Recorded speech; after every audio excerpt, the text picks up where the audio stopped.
C'est drôle parce que tu es ma première invitée dans le cadre de ce balado qui a sa propre fiche Wikipédia.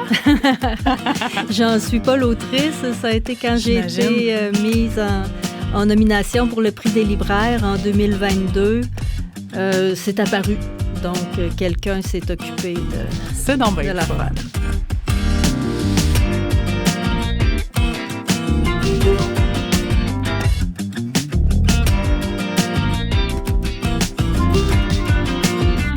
Annick Arsenault, technicienne en documentation à la bibliothèque, ici au Cégep de Matane, bibliothèque Lucien Lelièvre. Bonjour, merci d'être avec nous au balado Parcours inspirant. Bonjour Kim, merci beaucoup de l'invitation. C'est le fun de t'accueillir. C'est pas la première fois qu'on fait une entrevue ensemble. Dans mes anciennes fonctions, je t'ai déjà accueilli à titre d'artiste. Oui. Aujourd'hui, là, on a le privilège de passer un moment ensemble pour parler de ton parcours au grand complet. Là, pas seulement comme artiste, ça a été très omniprésent dans ta vie. Oui. À certains moments précis, d'ailleurs, c'est ce que j'ai constaté en prenant connaissance de ton parcours. Mais on va y aller quand même chronologiquement. Puis, on va aborder aussi ta carrière professionnelle à travers ça, qui est quand même liée à ton parcours artistique. Oui. Comment tu as fait le choix de devenir archiviste? Là, on pourrait dire ça parce que ça a été le métier là, qui a été le plus prédominant dans ta carrière. Qu'est-ce qui a peuplé ta réflexion à ce sujet-là? En fait, moi, j'ai fait mon secondaire 4 et 5 à Tegucigalpa, au Honduras. Donc, il a fallu que je choisisse mon programme d'études du cégep quand j'étais à l'extérieur. Donc, à ce moment-là, j'ai eu moins accès à de l'information très, très précise concernant les programmes de cégep. Attends, oui. Tu étais au Honduras. Oui. Native de Montréal quand même. Oui, je suis née là, mais je n'ai pas habité là. Ah, OK. Tu as voyagé souvent comme ça avec les parents, j'imagine? Oui, c'est ça. Tu t'es fait balader? Oui, on déménageait régulièrement, environ 2 ans, 3 ans. Donc, j'ai habité à Sherbrooke, à Québec, au Lac-Saint-Jean, à Alma, en Outaouais, enfin, puis aussi en Afrique de l'Ouest, au Burkina Faso. C'est arrivé comment, tout ça, ces voyages à l'international, puis l'éducation en parallèle aussi? Oui, c'est ça. En fait, mon père travaillait pour Desjardins en microcrédit pour mettre sur pied, finalement, des coopératives. Puis ma mère, elle est peintre, puis massothérapeute. Donc, mon père avait des contrats de 2 ans à l'étranger, puis toute la famille suivait. Donc, C'est pour ça que j'ai fait, entre autres, 2 ans à Bobo-Dioulasso, au Burkina Faso, puis 2 années aussi à Tegucigalpa. J'ai été aussi en Équateur, à Quito. OK. Ça marque. ça change les perspectives. Oui, c'est ça. Quitter Sherbrooke pour aller à Bobo, quitter Alma pour aller à Tegucigalpa. Oui, effectivement. Ouais. Mais donc, c'est ça. En secondaire 5, quand il fallait choisir mon programme, je savais que je voulais travailler en lien avec les livres, mais j'avais pas tout à fait tous les détails. Donc, je me suis inscrite à ce moment-là en lettres et langues au cégep. Ensuite, j'ai été à l'université en littérature, puis aussi en langue espagnole, mais ça me donnait... Puis parallèlement à ça, je travaillais dans les bibliothèques. Là, j'ai été pendant 7 ans dans les bibliothèques de Québec, les bibliothèques municipales. Donc, j'étais rattachée à celle du Vieux-Québec et à celle de Saint-Jean-Baptiste, mais j'étais aussi sur l'équipe volante, donc j'ai fait toutes les bibliothèques de Québec à peu près. Il y en avait une 12aine. Puis, donc, j'étudiais en littérature aussi à ce moment-là.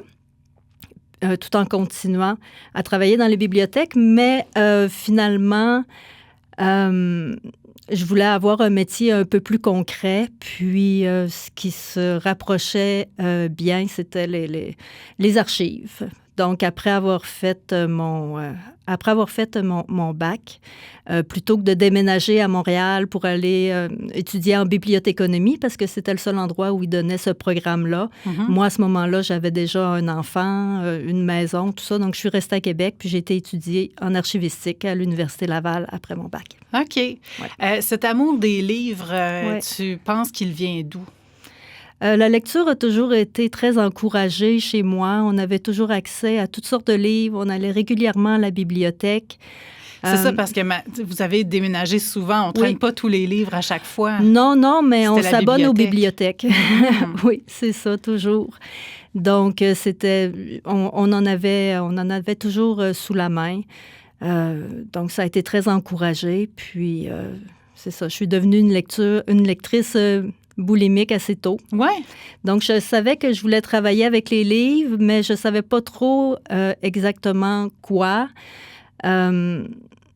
Donc, c'est ça, avec l'archivistique, puis après ça, la bibliothéconomie, ça a toujours été les deux, là, les bibliothèques et les archives. Puis, les archives, décris-nous un peu c'est quoi ce genre de métier-là? Qu'est-ce qu'on fait quand on est archiviste? Bien, il y a deux grandes options, finalement, soit qu'on travaille dans les documents historiques ou soit qu'on travaille dans les documents administratifs. Moi, au départ, j'étais dans les documents historiques, donc j'ai travaillé comme pour le Musée de la civilisation, par exemple, Musée de l'Amérique française. J'ai été longtemps à l'Université Laval, à la division des archives, donc je traitais des fonds des professeurs qui avaient fait toute leur carrière. Pas au cégep, à l'université, puis ils prenaient leur retraite, donc tout ce qu'ils laissaient. Moi, j'avais à faire le tri là-dedans. Par exemple, Georges-Henri Lévesque. Il y avait plusieurs personnes là, de la Faculté des sciences sociales, entre autres. Donc, j'ai traité les fonds, mais aussi, par exemple, en médecine ou... c'est ça. Donc, on sent que les sciences sociales avaient une place particulière pour toi. Oui, c'est ça. Oui. Donc, en fait, j'avais mon bureau au 5e étage du pavillon Bonenfant à l'Université Laval, donc dans les archives. Puis, je recevais beaucoup de boîtes que j'ouvrais une à une. Puis là, je faisais le tri à savoir qu'est-ce qu'on garde, comment on organise ça. Est-ce que c'est des doubles? Est-ce que c'est des dernières versions? Est-ce que c'est pertinent? Voilà. Tu fais des trouvailles particulières? Ah oui, tout à fait.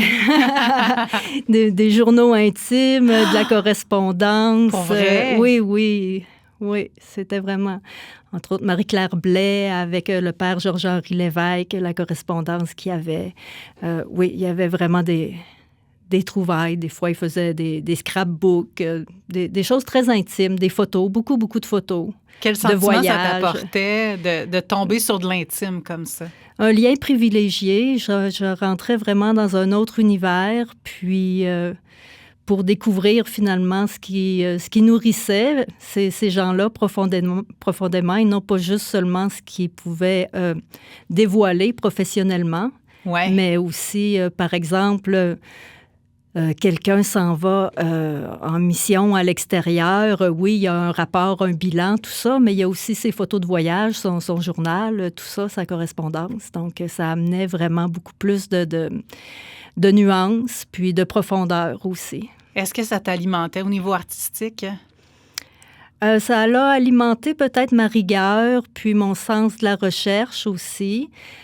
Parce que la bibliothéconomie comme l'archivistique sont des sciences assez précises. Oui. Donc, je pense que j'ai développé, entre autres, ce côté-là, oui. Parce que toi, ton style littéraire, tu es une poète. Oui. Ça me paraît pas nécessairement compatible avec la rigueur, Est-ce que tu nommes... Vrai, hein? C'est drôle. Oui, bien, je peux comprendre tout à fait parce que finalement, la poésie, c'est un genre qui est extrêmement ouvert, éclaté, libre. Ça peut même être chaotique ou anarchique à la limite.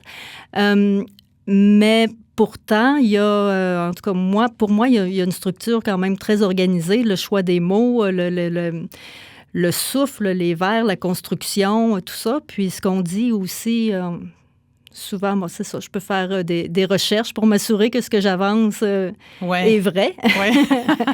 Donc, oui, pour moi, c'est pas incompatible, mais je comprends que de l'extérieur, effectivement, la poésie paraît plus éclatée que rigoureuse. Oui. Tu l'as évoqué rapidement tantôt, le fait d'être maman et d'aller à l'école en même temps, bien, ça a quand même défini certains de tes choix. Comment tu as vécu cette période-là? Ben, ça s'est bien passé, mais j'ai été quand même... j'ai accouché au mois de mai de mon premier enfant, donc j'ai passé ma dernière année de bac enceinte. Puis jusqu'à la toute fin, là, j'étais rendue à 8 mois de grossesse quand j'ai terminé. Quand même. Donc, mais ça s'est très bien passé, là. Ouais. Oui. Puis, est-ce que l'art était... est-ce que c'était possible de continuer à être artiste à travers ça, à travers toutes ces activités au niveau professionnel, au niveau des études, au niveau de la maternité? Est-ce que tu arrivais à donner une place à l'art, à la poésie? Oui et non, c'est-à-dire oui dans le sens que pour écrire, je peux le faire n'importe quand, n'importe où, que je sois en train d'allaiter ou de me déplacer en autobus pour aller au travail. Ça t'habite tout le temps? Oui, ouais. Tout à fait. Fait que je peux écrire n'importe quand, n'importe où. Donc, à ce moment-là, oui. Mais c'est sûr que de me déplacer pour participer à des festivals ou monter des activités ou tout ça, mais là, c'était plus limitant, là. Oui. Ouais. Parle-nous de tes différentes œuvres à cette époque-là. À cette époque-là, je travaillais, entre autres, surtout à la bibliothèque Saint-Jean-Baptiste sur la rue Saint-Jean, à Québec. Puis j'avais un ami libraire qui était... la librairie qui était juste en face de la bibliothèque. Donc lui, il avait parti une maison d'édition, les éditions Dr. Sachs. Donc...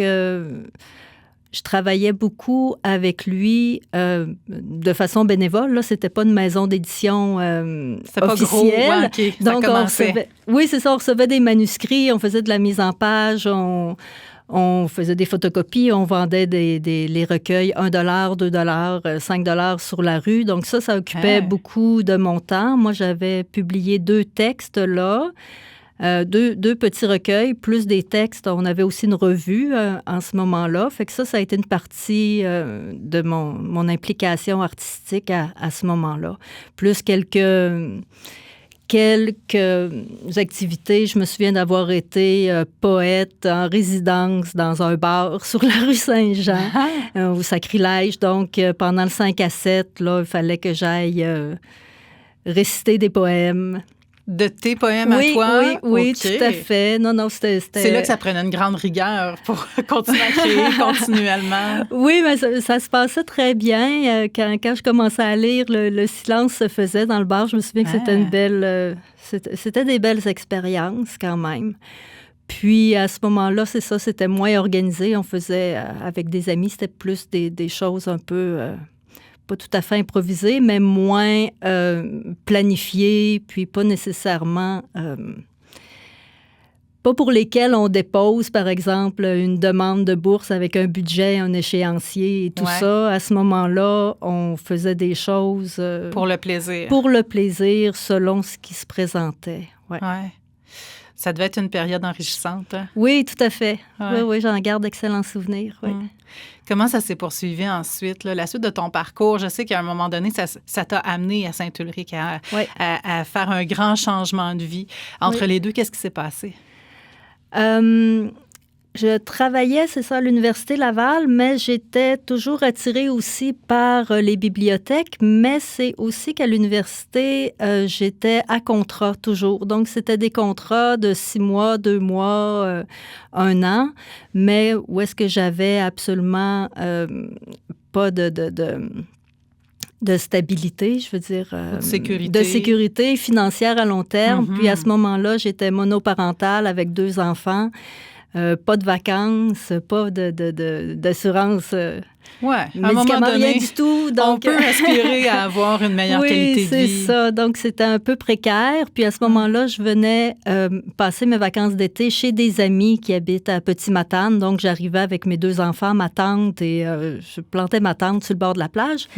Puis, ces amis-là m'ont envoyé justement une demande...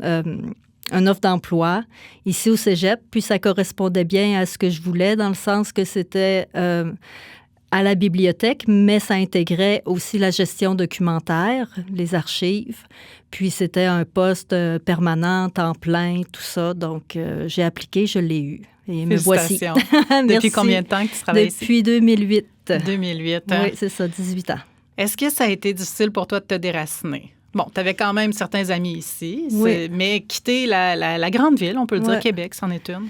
Non, ça n'a pas été difficile pour 2 raisons. J'ai déménagé très souvent dans ma vie, puis d'arriver nouvellement quelque part, puis me réinstaller, ça m'allait. Aussi, j'avais le désir de m'ancrer quelque part aussi, parce que là, j'avais souvent bougé, mais il faut dire aussi que mes 2 parents sont gaspésiens. Donc, mon père vient de Bonaventure, ma mère de Tourelle, donc j'avais déjà une connaissance là, de la région où est-ce qu'on venait pour les vacances, voir la famille, tout ça. Oui, clairement. Ouais. Ton lien, finalement, avec cette région-ci, bon, il y a un ancrage avec la famille, mais au-delà de ça, de te construire une vie en Matanie, à Saint-Ulrich, de te construire un nouveau réseau aussi, de découvrir les artistes qu'il y a sur place, parce qu'il y en a quand même pas mal, particulièrement à Saint-Ulrich.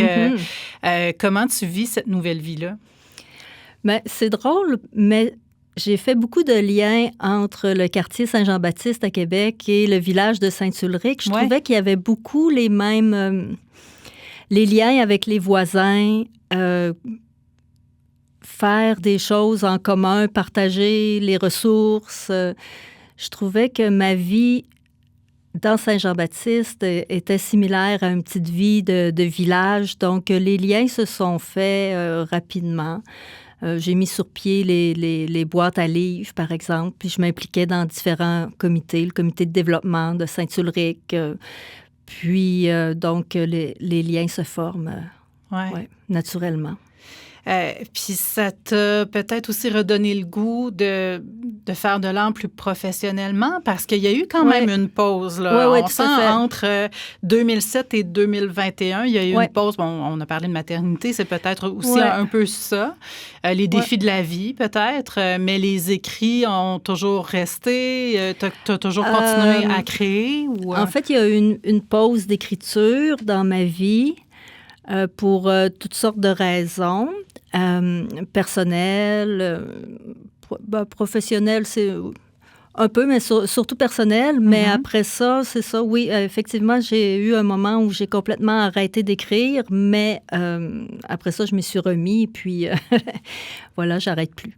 Bien, puis ça porte fruit, là, parce que c'est ça, tu es publié, tu as un éditeur, puis parle-nous des différentes œuvres là, qui se sont démarquées aussi là, à travers les années. Là.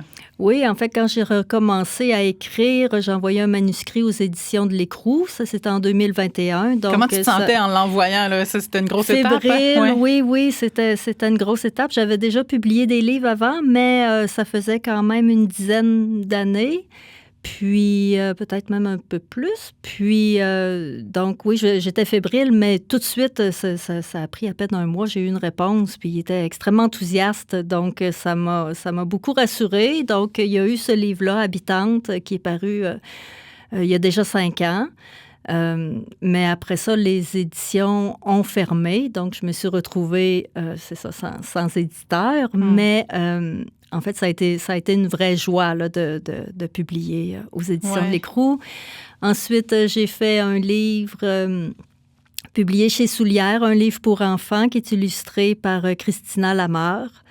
Donc, c'est un enfant qui découvre la flore, la faune sur le bord du fleuve. Puis, le dernier, c'est Regard oblique. Donc, c'est un livre qui a été écrit à 3 poètes avec Annie Landreville, Marie-Hélène Voyer. Puis, on avait un photographe avec nous, Steve Leroux. Ça s'est déployé en exposition, en spectacle littéraire avec un musicien, puis avec Michel Faubert comme metteur en scène. Puis ensuite, on a publié un livre l'automne dernier. Puis là, chez Poète de Brousse. Tu renoues avec le luxe d'avoir le temps de faire des événements comme ça, des résidences de création, d'aller présenter tes œuvres. Oui. Comment tu abordes cette nouvelle phase-là? Ah, ben je trouve ça très riche. J'aime beaucoup ça. Là, j'ai été au Salon du livre de l'Abitibi-Témiscamingue il y a 3 semaines. Je vais, c'est ça, dans différents salons du livre. Je fais des lectures publiques. Ça se passe très bien. Là, j'ai mon prochain livre qui va paraître au début 2027. Puis je travaille sur un autre. Oui, bon, c'est ça n'arrête plus. Non, ça n'arrête pas. Mais dis-nous en plus sur ce prochain livre qui paraîtra en 2027. C'est un recueil de poèmes. Le titre actuel, c'est « Tombé du jour ». Donc, ça va apparaître chez Les Arts amoureux, qui est une maison d'édition à Québec. Voilà. Voilà. On en découvrira plus éventuellement. Ça. Oui. À quel point tout ça est compatible avec ton emploi ici au Cégep? Il y a un lien direct. Je suis entourée de livres. J'aime beaucoup faire la promotion de la lecture, de la littérature. On invite des auteurs. On organise des causeries, des rencontres entre les étudiants et les gens du métier du livre. Donc, non, c'est tout à fait compatible. Oui. Puis, tu es très proactive, comme tu dis, là, pour créer des événements, pour intéresser les gens à la lecture. Est-ce que ça reste quand même un défi? Ça reste un défi, oui, pour amener les gens en présence. Donc, j'aime bien justement faire des liens avec soit des enseignants, des enseignantes, des programmes, départements, des services ou même des organismes externes. Pour pouvoir justement offrir des activités qui sont accessibles à tous, à toutes, pour les rendre justement les plus ouvertes, les plus accessibles. Ouais. Mais oui, ça reste un défi, mais c'est vraiment un beau défi. Ouais. Par exemple, là, avec le Salon du livre de Rimouski, par exemple, chaque année, là, on fait une collaboration, on reçoit un des auteurs qu'eux, ils ont invité. Donc, c'est le genre de choses, genre d'activité, oui. Pourquoi tu ressens ce besoin-là de partager cet amour de la lecture puis d'échanger avec les gens à ce sujet-là? Je trouve que de savoir lire, rechercher l'information, tout ça, c'est vraiment des choses très importantes dans l'autonomisation d'une personne. Ouais. Pour bien comprendre une culture, pour bien participer à la société aussi, pour s'informer. Donc, j'essaie de rendre l'information disponible, accessible, une information qui est précise, tout ça. Donc, ça relie, entre autres, l'archivistique et la bibliothéconomie. Je veux travailler pour un monde plus juste, plus inclusif. Donc, ça fait, entre autres, ça pousse à créer des espaces, justement, où est-ce que c'est oui, très, très inclusif. J'encourage naturellement les gens à prendre la parole, à exprimer ce qu'ils ressentent. Des fois, quand on vit des choses difficiles, de pouvoir l'écrire ou de le porter sur scène ou dans la sphère publique, ça peut aider aussi à guérir ou à passer par-dessus certaines expériences traumatisantes. Donc, je pense que l'écriture, la lecture... Ça peut aider tout le monde. Ça peut, c'est ça, aider à faire le bien dans la société. Tu t'en sers aussi toi-même de cette façon-là? Oui, tout à fait. Oui, c'est ça. Pas toujours, mais souvent, oui, c'est ça. C'est-à-dire que j'écris sur des choses qui me touchent. Des fois, c'est des choses qui me sont arrivées à moi ou à d'autres autour de moi. Mais oui, j'aime bien que le moteur soit sensible. Oui. Ouais. Je me réfère à mes notes parce que on est passé rapidement sur tes différentes œuvres, puis je voulais souligner qu'Habitante avait remporté un prix. En fait, tu as remporté quelques prix où tu as été lauréate, finaliste à différents prix, mais pour Habitante, c'était le prix des libraires. Tu étais finaliste. J'étais finaliste, oui. En fait, on était en poésie 4 finalistes, puis le prix des libraires, c'est que toutes les librairies indépendantes au Québec choisissent finalement des œuvres qui jugent le plus marquantes au courant de l'année. Puis mon livre Habitante, cette année-là, a été choisi par les libraires comme étant l'une des 4 œuvres les plus marquantes en poésie. Ça, c'est incroyable, ça. Oui, c'était vrai. C'est un gros prix, là. Oui, j'étais très contente. Oui. Comment tu définis ton écriture? Qu'est-ce qui fait qu'elle est marquante, selon toi? Qu'elle se démarque? J'essaie de créer de l'émotion en écrivant de façon très ouverte, Dans le sens qu'il peut y avoir plusieurs pistes de lecture. Quelqu'un peut lire mes textes qui sont souvent assez narratifs, mais pas... qui sont narratifs, mais poétiques aussi. Là. Je veux dire, pas très descriptifs, mais où est-ce qu'il y a une trame narrative importante, mais toujours où est-ce que les gens peuvent rentrer et la lire de différentes façons. Je ne sais pas comment l'exprimer très, très simplement, là, mais... Il y a différents niveaux de lecture. Différents niveaux de lecture, oui. On peut, j'imagine, le lire 2-3 fois et en comprendre du sens différemment. Là. Oui, justement, de par la structure ou des fois le choix des mots qui peuvent avoir 2 ou 3 sens selon l'angle que l'on prend. Oui, je sais qu'il y a plusieurs pistes de lecture. Dans les différentes critiques que j'ai lues sur ta poésie, on parle d'une poésie qui est parfois brute aussi. Oui. C'est drôle parce qu'on arrive avec une poésie qui est en apparence brute, mais qui finalement a plusieurs couches. Oui, tout à fait. Puis on m'a dit aussi des fois que j'écrivais des textes qui étaient très... Pas violent, mais qui avait une certaine résistance ou une certaine rage, dénonciation, tout ça. Effectivement, il y a tout ça. Oui, je peux écrire des poèmes d'amour et de beauté, là, mais souvent... Ton premier élan, c'est pas celui-là? Non, c'est pas celui-là. Ouais. Ah, j'aime ça. Donc, tout ça est à découvrir. Puis c'est intéressant, justement, de pouvoir découvrir l'artiste derrière la personne qu'on croise ici à la bibliothèque à tous les jours. En terminant, Annick, j'aimerais que tu me dises ce que tu retrouves dans ton travail, le bonheur que tu as dans ce travail-là et dans le fait de rencontrer et de partager avec les personnes que tu côtoies, tant au niveau des étudiants qu'au niveau des collègues? Bien, premièrement, on est une très belle équipe à la bibliothèque, donc c'est vraiment un plaisir de travailler avec ces collègues-là. On a une belle entente, les gens se complètent bien. L'environnement physique, donner accès aux livres, aider les étudiants ou la communauté à trouver le livre qui va leur plaire ou le livre dont ils ont besoin. Tout ça, c'est vraiment très nourrissant pour moi. Puis j'aime ça que tu parles de l'environnement physique parce que la bibliothèque, c'est pas juste une bibliothèque. Il y a des plantes partout. Vous avez vraiment une attention à créer un espace intéressant pour toutes les personnes qui le fréquentent. Oui, c'est ça. C'est-à-dire qu'on veut pas être un entrepôt de livres poussiéreux au sous-sol. On veut que les gens rentrent puis qu'ils se sentent à l'aise d'écouter des disques, de lire une bande dessinée, de venir jaser dans un bel environnement lumineux.